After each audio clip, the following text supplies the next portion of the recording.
With this data, we can determine the efficiency of the heat exchanger by using the following step. We get the following data: mass flow rate of 5 kg per second and 1.2 kg per second.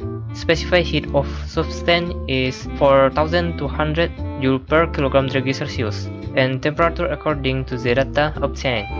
We will find the actual rate of the heat flow, the maximum rate of the heat flow, and efficiency the heat exchanger.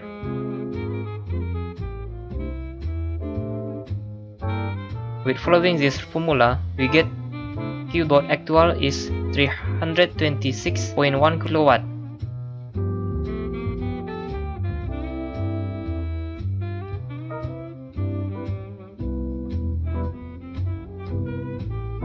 And with following this formula, we get Q dot max is 806.1 kilowatt.